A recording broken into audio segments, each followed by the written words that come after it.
Good afternoon and welcome to the Redeemed Man Podcast. I'm Paul Amos, founder of The Redeemed. The Redeemed is an organization, a community of men who've come together to discuss both life's difficulties as well as the triumphs over those difficulties. Today, Nathan Dewberry and I are here to discuss a variety of different topics and to talk about a new venture for us at The Redeemed. For the last 2.5 years, we've put out a podcast once a month. But beginning in 2023, we're going to be putting out a podcast once a week. We think this is exciting, and I'll let Nate talk a little bit about how we're going to be going through a theme and a little bit about what January of 2023 looks like for us. Yes, we are super excited about our new podcast format. Starting this month, we'll be launching Podcast Weekly, and one of the things we're going to be doing is having a different theme for each month. Paul and I are going to introduce that and talk a little bit about it. And we're very excited as the month of January is the month we often think about as the month of new beginnings. And we're going to talk about new year and new habits and what that looks like for us. The guests that are following hopefully will bring you some encouragement and just an evaluation of where you've been in 2022 and where you want to end up by the end of 2023. I love thinking about goals and I love thinking about progress. So that's kind of where Paul and I are going to land today and talking about where we want to end up. Both of us have unique backgrounds and different stories and journeys, and I'm sure we have some pretty interesting stories about some goals that we've tried to reach. And so today we're just going to jump right into that. One of the things that I often hear is how many people have resolutions for the new year and how many people fail at those. And so we want to talk a little bit about some goals that we've had in our life and how we've managed to succeed at some of those and maybe even how we've failed at others. Paul, I'd love to hear a little bit about kind of what you've done and how you've achieved goals in your life and even some maybe stories of failure. Yeah, sure. Thanks, Nate. The reality is that I feel like from a business perspective, I've done a much better job and much more success in both going after my goals as well as not in achieving my goals. I think a lot of that has to do with the real rigor that we put toward business and the idea that we keep our goals in front of us. Yeah. Now, part of it may also have to do with the fact that for most of my life, I was a workaholic, and those were the biggest priority in my life. But I think things that are on the periphery sometimes can be the more difficult goals to achieve, whether it's about working out, whether it's about, elements of hobbies that you may want to take on. But I would say that the goals that I've been most proud of over the last several years have really been around the relationship that I've had with my children. Really wanting to do things like invest in one-on-one trips with them throughout the year, investing in once a week, real in-depth conversation with them, on an individual basis, doing things collectively, but also finding ways to get to know them better on an individual basis. And so I'm super proud of the fact that I've been able to grow closer to my kids, to continue to have better relationships with them. And I think the rewards for that have been incredibly fulfilling. Now, New Year's resolutions and failures, those go hand in hand with me for sure. I've definitely set goals, whether it's about working out, whether it's about, times and places I want to be. And even in my own faith journey, going and trying to read the Bible in a year and ultimately not succeeding in doing that. I have set some faith goals that I have been extremely excited about. And for 2023, I think I have some exciting goals ahead, but I would tell you that it's not a matter of willpower necessarily with me. Sometimes it's really a matter of scheduling and really about prioritization. And so I think that for 2023, as we get into talking about that conversation, I'm going to be talking about really what my priorities are and what I'm doing to free up the time to actually make sure that I achieve my goals. I think in the past, I layered goals on top of what was already a full slate, what was already a full set of time for myself. And then I'm just trying to layer on top of, and really what it ends up eating into is sleep, time with family, the other priorities that really take a hit as a result of you trying to do these things. And so 2023, I hope to be a different year, and I learn from the mistakes of my past. How about you, Nate? What are some of the great goals you've achieved, and what are the ones that you've struggled with? Yeah. So for me, I think it's just like you. There's a lot that I can look back on and go, man, that one didn't last very long. And then there's others that I'm super thankful for. One in particular this last year is really to begin to pray with Liz daily. And Liz is my wife. And oftentimes that can seem so simple. And yet in practice, it's not often there. We can talk about a lot of different spiritual manners, but to pray together has always been something that I've struggled with. And so this past year, that was something that I really prioritized in developing in my relationship. And I'm super thankful for the progress that's been made. Am I perfect in it? By no means. But there's not many times that I miss more than a couple of days. And then we're praying together. And it's made a huge difference in our marriage. And that's a goal that I'm super proud of because I think at the end of the day, goals are so much more about who we want to become than just about something we want to achieve. And I think that is a big difference between those that we're successful in and those that quickly disappear. Because for me, I want to be a great husband. And so I've worked really hard at that. That's a priority. That's something that I view very highly. Obviously, going through a divorce and having a failed marriage, I want to do everything I can to set myself up to have a successful marriage. And so one of those things is praying together. And so it's been super exciting to be able to do that and make progress. And then probably physical goals, as far as physical health, has been some that I've failed at. I think oftentimes we set unrealistic goals, like you mentioned, especially with time. Sometimes we think we're going to be able to just multiply our time, and the reality is we have a set number of hours, and we've got to figure out how to manage those. And if I don't plan well, then I'm certain to fail going into that. So the physical area is an area where I do want to make some progress this new year. But I've also learned that progress is building a system. So what does that system look like for me to be successful? If I just go into this year and go, hey, I want to work out 5 days a week, and I don't have a plan for who's going to hold me accountable to that, how I'm actually going to make it happen, then it's not going to happen. And I think so many times we can go into the new year without a plan. We have great lofty goals, but not a great system as to how we're going to get to that end result. And so for me, that's something that I think is crucial. And I think one of the books that's made a huge difference for me is a book called Atomic Habits. And it's been super helpful. James Clear wrote the book, and he talks a lot about just how we set goals and how so many times if we're not careful, we're just looking at the end result. And if we do that, once we achieve them, then what if we, is kind of put it behind us and move on. And so habits allow us to change more about our identity. And honestly, at the end of the day, our identity forms our habits. If I'm a clean person, then I'm probably going to have some habits of brushing and flossing my teeth daily. Like that comes natural. But also, if you build habits of flossing your teeth daily, then that becomes something that becomes part of your identity as well. I take care of my teeth. And so that has been a big change for me in how I look at goals and achieving those. That's a big shift, but a real positive one. I admire you for being able to do all of that and to certainly to balance it with a wife, 3 kids, the time you spend at church. You've got a lot on your plate, not to mention helping be the leader of the redeemed. Well, Paul, I am absolutely loving being on board at the Redeemed. I'm so excited about what we have ahead. And I really think that we're going to have some great resources available.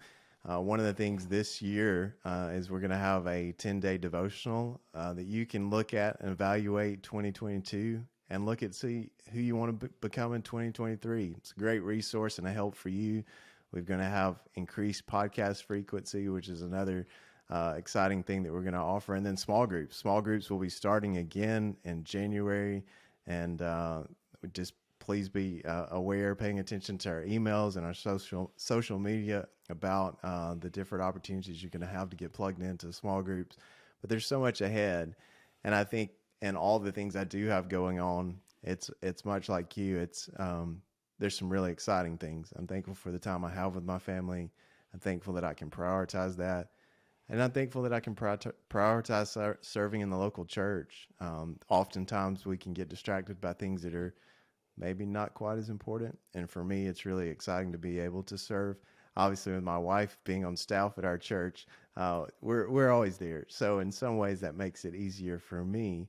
But I think that goes back to kind of how we do our habits. Do we make it easy? Do we make it obvious? Sometimes, again, if I want to go to the gym, then I probably should put out my clothes the night before, make a plan for what time I'm going to get up, and make it easy to get there. It would not be smart for me to join a gym that's the opposite direction from the way that I go to work. If I want to be at the gym, I probably should pick one between the office and my house. It helps me be more successful. And so I think that can go into our life of how do we make it obvious? How do we make it easy? Those, again, are some things that I learned from Atomic Habits and have been really helpful for me in building good disciplines in my life. It really does go back to kind of what do I want for the end of my year. And so as I'm looking at 2023, I'm looking at who do I want to become? What are those things that I value the most? And I think you shared kind of your relationship with your kids and what a difference that has made in prioritizing that. And I think sometimes it's the failures that define where we want to go in the future. Wouldn't you agree with that? I completely agree with that. Some of my biggest failures have been, I think, because I tried to take on things on my own, totally in my own will and my own self-desires. And I think that one of the things I've learned about myself over the years, and it's one of the reasons that I've enjoyed working with you so much, is that I found that I really love partnership. I really love the ability to set goals and to do things in tandem with someone else. So as I think about like my health goals for this coming year, I've made it a priority that I'm going to be with my trainer and I'm going to be doing things that hold me accountable and having the ability to be with someone, to set goals with someone, to achieve those goals and to hold myself accountable to the fact that I've got regular sessions set up. And it doesn't have to be, using a trainer. It can be a friend. It can be a workout partner. It can be so many different aspects. Yes. And then as I think about my faith journey, Nate, I really want to thank you. In August of this past year, when our church went through 21 days of prayer, you invited me to those services, and it was the first time I'd ever attended those.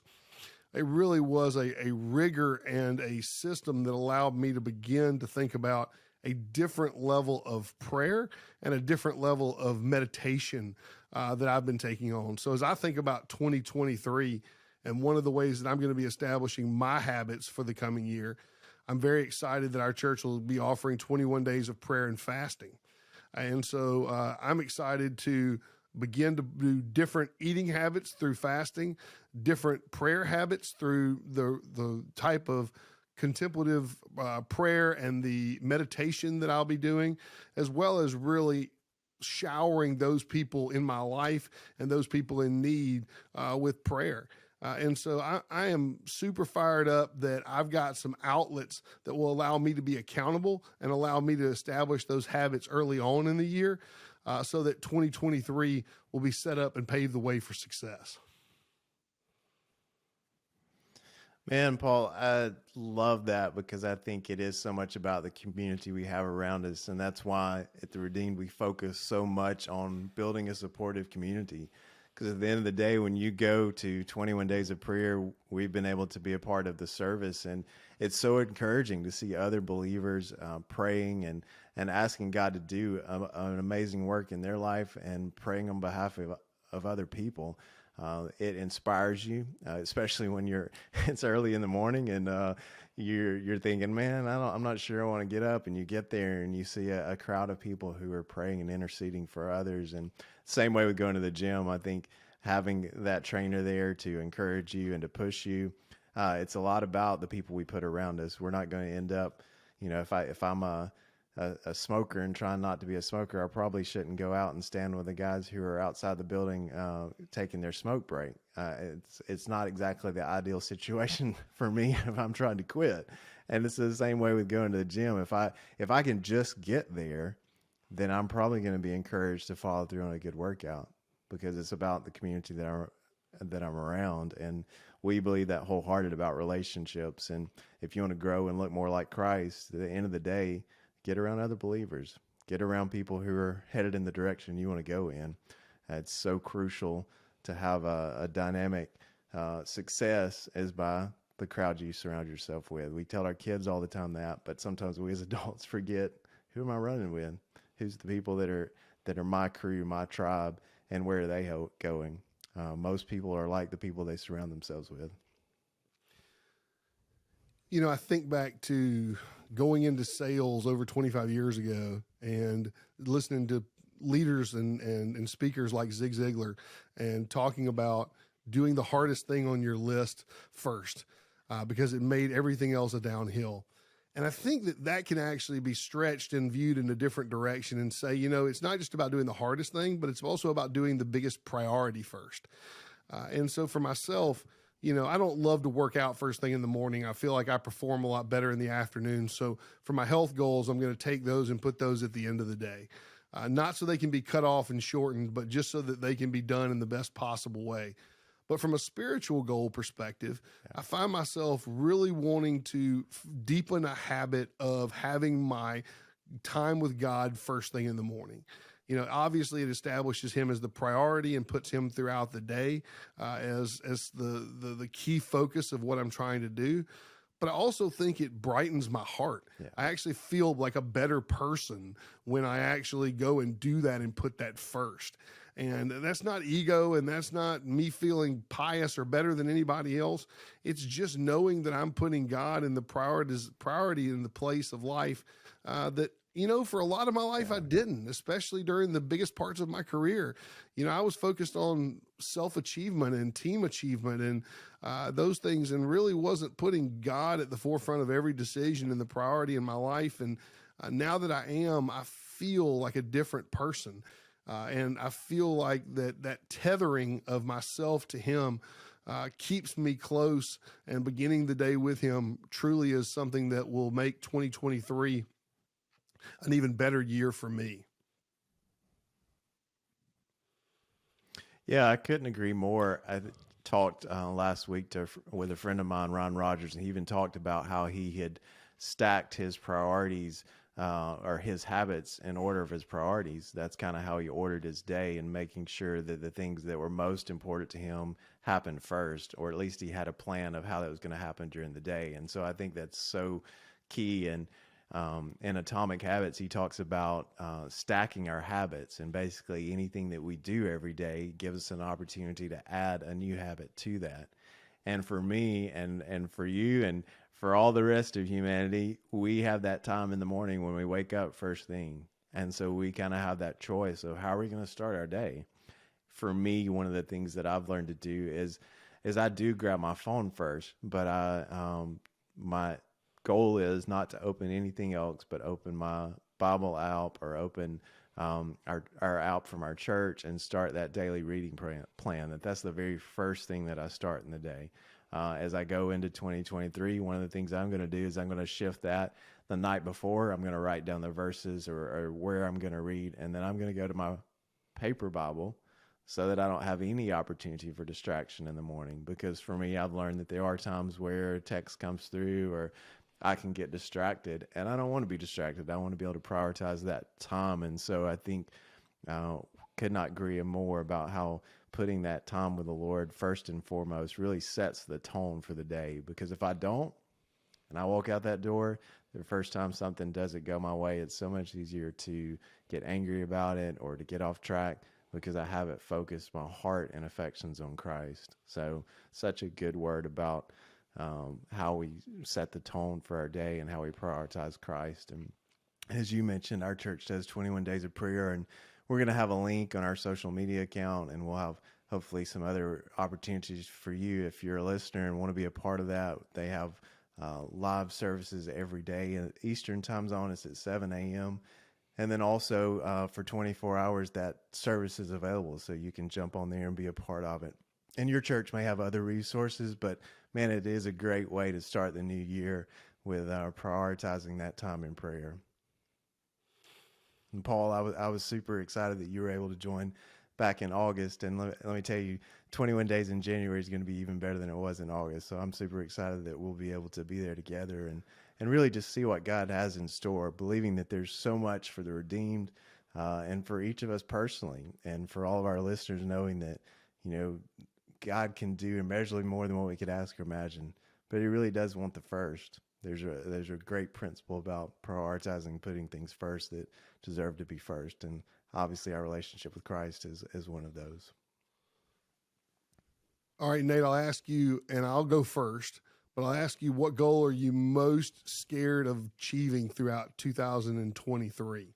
Which one are you most concerned that you may falter on? And, for me, unfortunately, this is a goal that is somewhat subjective as opposed to being completely objective, but I truly want to be a better friend who is more consistent, who's more loving, and who's more empathetic in 2023.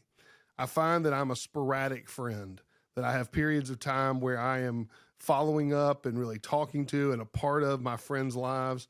But then I can go periods of time, weeks, without really engaging in my male friendships in the way that I would like. And it's all the priorities of life that I claim are there, whether it be around work or the ministry or around kids or around any of a multitude of other things that I'm doing. And especially if I'm trying to achieve other goals for 2023, but friendship is really an important one for me this coming year. And so I want to make sure that I find time for that consistency, that I figure out a system for myself that really helps me, not to do things on a technical basis, but to help me make sure that I'm following up with, talking to, being a part of the lives of the people that are closest to me, and the men that I'm really in fellowship with, the brotherhood of the life that I'm surrounding myself with.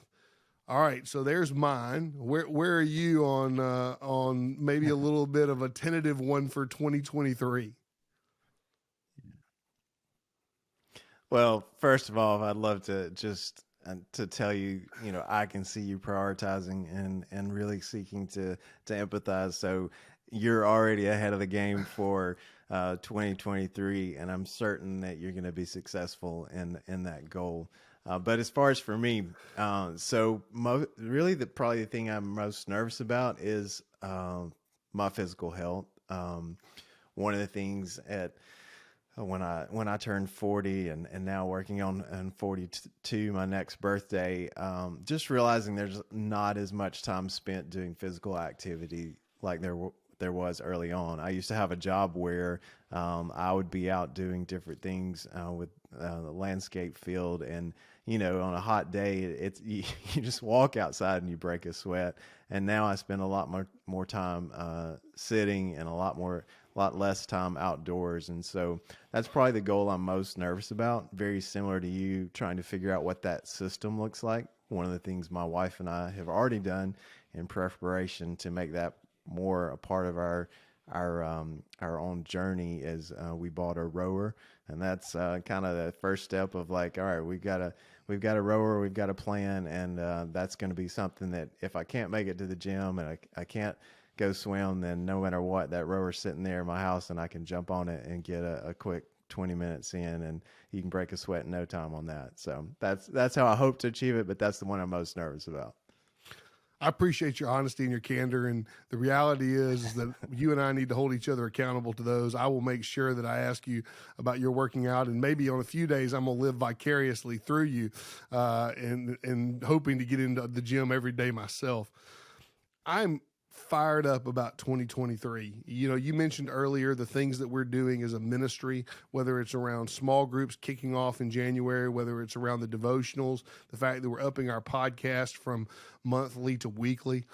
But I think for so many people out there, the engagement of spiritual life is something that they have to prioritize. And whether it's with us or whether it's through other resources that we can help people get to, the community that we're building is meant to help men not only overcome their difficulties, but achieve goals in their spiritual life. And so I just would encourage the men who are listening today to really think about, if they don't have a set of priorities spiritually, how can they go out and establish those? And what can we do to help you if you need resources or you need help in thinking through what those goals might be for you in your life in 2023? Yeah, and we would love your feedback as well. Please don't hesitate to share our resources. If you've been utilizing any of our devotionals, or if you're listening to our podcast and you find that it's very helpful to you, share it with your friends, share it with your family, let them know about what's available, and then leave us a review. And if you have feedback for us that can help us improve what we're doing, we're all about that. We know we can only get better if we're aware of the need that's out there, or the things that people are enjoying or disliking. And so that's really our heartbeat, to continue to improve as a ministry, and to continue to put more resources in the hands of those who we interact with. This year is going to be an exciting year. I could not agree more, Paul, that we're going to have a great time. And there's some exciting things that we haven't even probably gotten our grasp on completely that's going to happen in 2023, and I just could not be more excited to do it, and to do it with you, Paul. It's been, like you said, a pleasure just to be able to have somebody to collaborate with. It is encouraging when you aren't doing it alone, and that's really the heartbeat of the Redeemed. And it's one of the things that we truly believe is going to be a year of change for so many men, as they connect with each other and grow in their relationship with Christ and grow in their relationship with each other. Well, maybe we can go and focus one more minute on kind of how these months of 2023 are going to work, Nate. You know, today we're talking about new beginnings. We're talking about the theme of the month. We're talking about kicking off 2023 with a bang. But tell the audience for a moment a little bit about how the rest of the month is going to play out and support what we're doing here on the podcast today. Yeah. So this month, in the month of January, you will notice through our social media post, through our devotional that's available, through each of the resources that we release this month, we'll have additional scriptures that are made available to you that you can print out, that you can download, that talk about forming habits, that talk about how to start and prioritize your new year. The devotionals are a great opportunity to really build into your personal Bible study time. And so each month will kind of revolve around the theme that we've set. As we go into February with relationships, we're going to have some couples come on. So you guys have gotten used to hearing from just men. We're going to have some ladies with their husband on to share. And I'm so excited about that, the diversity in the couples that are going to be a part, some resources that are going to be talked about. And each month we'll dig into different resources that are available. And we're going to have guests specifically around kind of the theme for the month. Occasionally you may hear somebody that comes in that you're like, oh, I'm not sure how they related to it. In booking guests, we want to make sure that we pull them on when it's best available for them. But we're certain to ask them some questions revolving around our theme. And we don't want to get in a rut in any way. So there'll be some surprise appearances by different people on the podcast, and some other resources made available at different times. In February, one of the things I'm excited about is just we're going to release kind of an activity that you can do with your spouse every day, a way to show love to your spouse. And so again, it's kind of different approach, and we're going to look at different options that we can provide for you to help support you in living out your faith. So as we bring today to a close, I'd love to thank our audience. You know, one of the reasons that we're going to be able to bring you these exciting podcasts, and especially the great guests that we're going to have in 2023, is because of you. Because of our viewership, because of the excitement around the Redeemed Man podcast, because of what's been going on, the track record we have over the last 2.5 years, and what we're doing to ramp up in 2023. We've got people more excited than ever to come on, to talk to you, to share with you what's going on in their lives and their story, and how they hopefully can have an impact on your life. So I'm fired up about 2023. I can tell Nate is. Our working together is something that has me super excited, and I'm hopeful that you all will get as excited as we are about making 2023 the best year ever. So thank you so much for your time tonight. Thank you for spending a few moments with us and getting ready for the coming year. And I want to thank you and wish you the very best. God bless and Godspeed.